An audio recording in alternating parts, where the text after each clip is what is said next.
What's up, everyone? Welcome back to the channel. Long time no see, I know, but I'm getting back into the benchmark style of my content, and today we're going to be testing out Wuchang Fallen Feathers. This game has been in my backlog for quite some time. I finally got around to checking it out and launching it.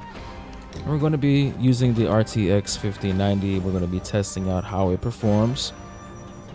And just to go over our settings, I know when this game first came out that there was an issue where you could not access DLAA, but that has since been fixed for a long time now, so we don't have to worry about that. And we're going to be playing at a 4K resolution.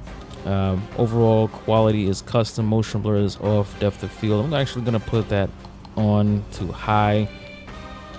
And for advanced graphic settings, we're going to be using DLSS. I'm going to start it off at 100% and confirm that. And we're going to be using no frame generation to start, just to get a baseline. Reflex is going to be on. And everything else is going to be set to ultra or high, which is the highest that it can go. And that's pretty much it for the settings. We have post-processing, shadow quality, which is the only one that can actually go to ultra, and as a matter of fact it can go to extreme, but shadows in UE5 games I always set it down one notch, just because you can't really tell the difference and it usually is a huge resource hog.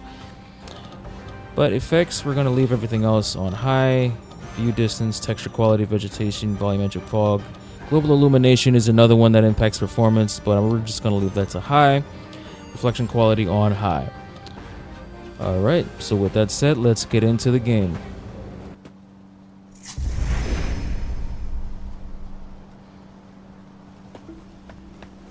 Alright, so when I did start playing this game, I did die quite a bit often here. And so in this scene, which is close to the beginning of the game, we're getting about 60 frames per second, 64, 63, and now we're dipping down into the 50s there. And this is typical for UE5 games on the max. And now we're getting low 50s here as I get close to this guy who I'm going to have to battle. And yep, I forgot the dodge button is not X, it is circle, or B, not A. I guess I was just playing God of War, and that one is another dodge button.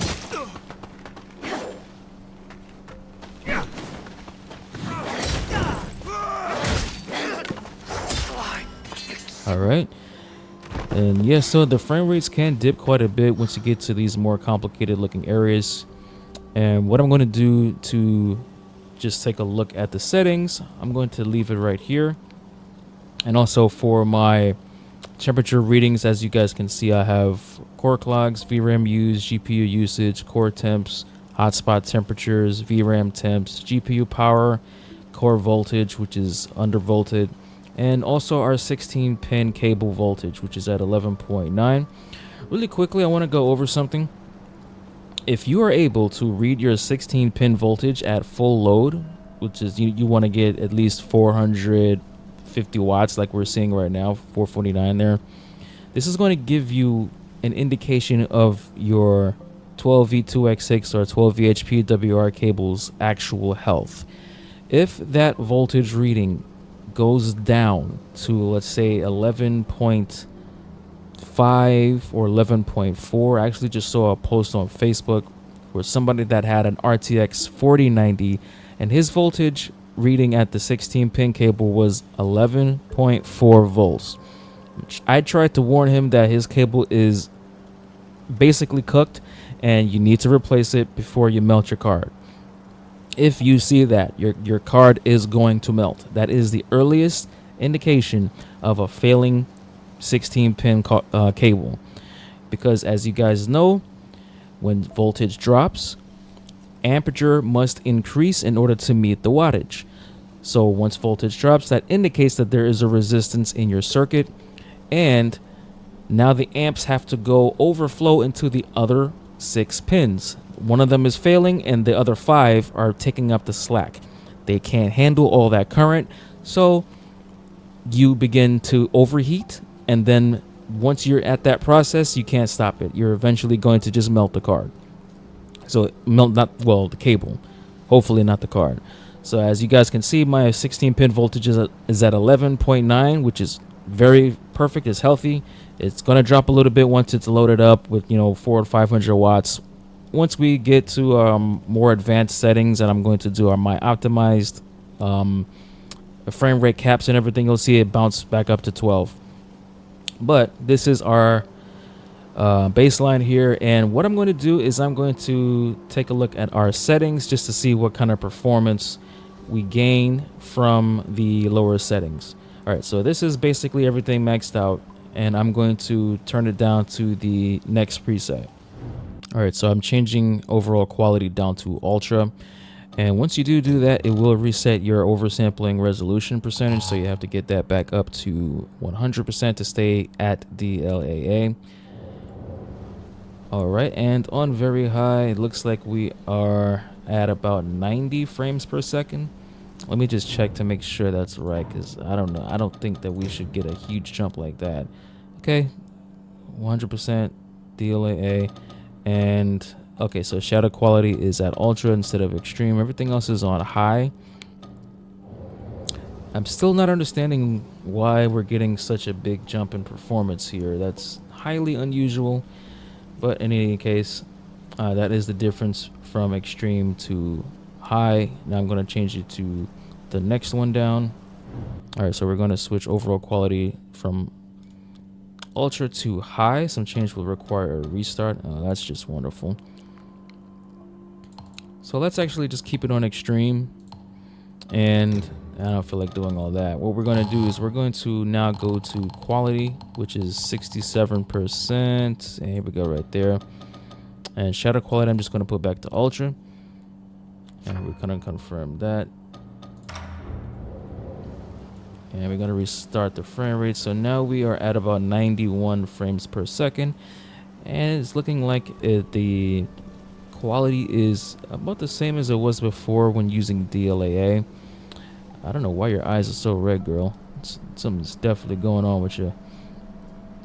Maybe my madness is getting a little bit too much. Oh, she looks at the camera.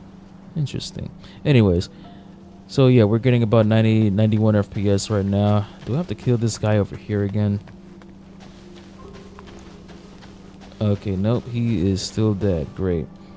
Alright, so I'm gonna go back to where I was before.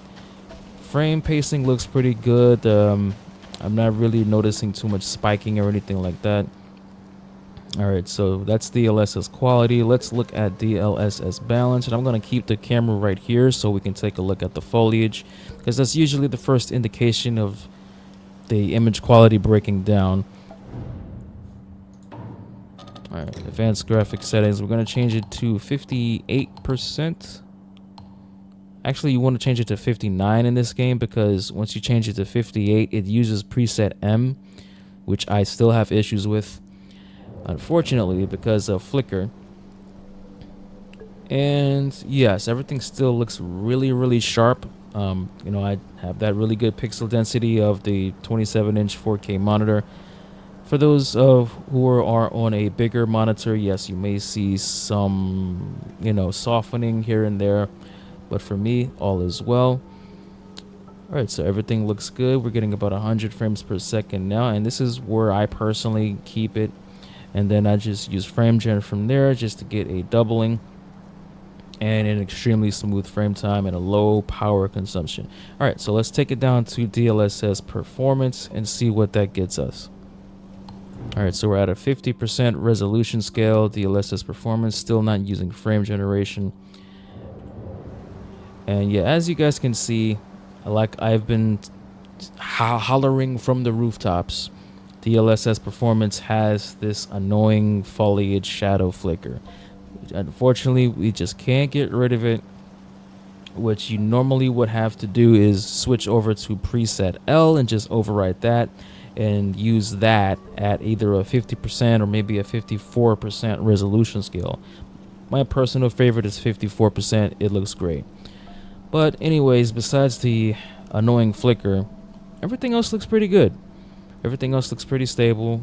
And and unfortunately that flicker is there. It is definitely quite noticeable.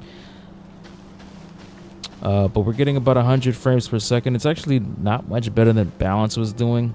Balance was getting around the same frame rate as well. So, anyways, we're going to switch to Ultra Performance now just to see what that looks like. Alright, so for Ultra Performance, we're going to switch it down to 33%. I believe that's Ultra Performance. Correct me if I'm wrong. Okay, and actually this looks about as good as Performance. But I know it's using preset L because our frame rate did not rise much at all. And it's still at about 115 frames per second. So my personal recommendation is just keep it at balance, keep that smoothness, and keep that image stability, and you'll have a pretty good experience. Alright, so now what I'm going to do is I'm going to use my frame rate lock at 120. And this is going to be my recommended settings for the game. Okay, we're going to go back up to, I'm going to put it as 60% DLSS. We're going to turn frame generation on for X2 and leave everything as it is. And as you can see, we are at 120 FPS locked. GPU power consumption has scaled down to 286 watts. And like I said before, our 16-pin voltage is saying a big thank you right now to me for taking the load off. So we are at a healthy, extremely healthy 12 volts. Just went down to 11.993, but that's okay. And clocks can go up to 2700 megahertz, which is great. And the image quality is looking really, really good. And so this is how I normally play. Let's bring in our latency. Oops, I didn't mean to drink that. So latency is going to be up top, and you can also see the 1% lows with frame gen, 1% lows in the 90s, with a couple of stutterers here and there. Latency is 31.5 milliseconds, and yep, we're getting under 300 watts, which is perfect. And this is where I keep all my games. I know we're in the summertime now here in Virginia in the States, and we're having a hot summer, so I do not want to be in my office sweating as I'm playing the game. So this is perfect for me, and I'm just going to keep it right here. Thanks so much for watching, and I will see you guys on the next one. Peace out.